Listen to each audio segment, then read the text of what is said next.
Okay, Mario, September 28th, Sunday 2025. I'm charging my phone via my little power supply here, so hopefully this video will just be fine.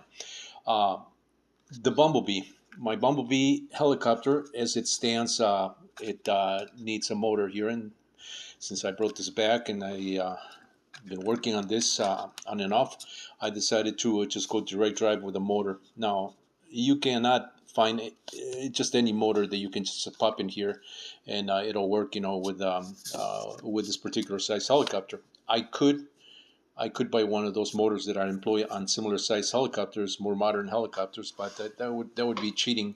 So I'm not going that route. And plus, those motors they're around at 30, $40.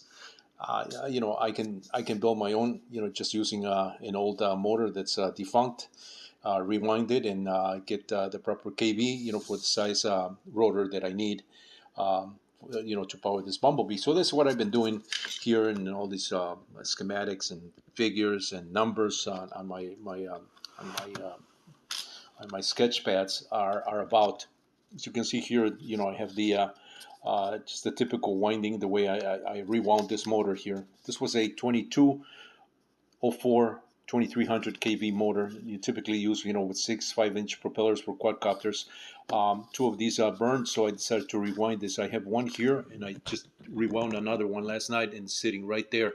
That one, I'll talk about that one in some other video, but this is the one that I'm going to be using here, because this one is pulling.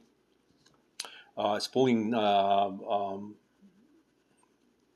it's pulling about 10 ounces. It's got a thrust of 10 ounces, which is a little bit more than double the overall weight of the helicopter, including the battery. These Bumblebees, they have a 4-ounce total weight, flying weight, which is about 110 grams, something like that, with a 2S LiPo 450 milliamp hour battery.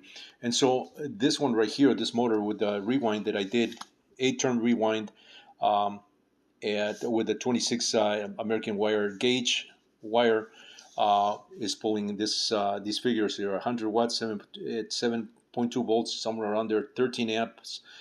It's pulling 10 ounces with a 9.5 propeller. The only thing here that I'm going to have to do is shorten my rotor diameter, which originally was 14 inches. So I would like it to be, no less than 12 inches. So I'm still playing around with the kV here, rewinding my motors. Like I said, you cannot buy a motor this for these particular size helicopters for this application, so I have to do it myself.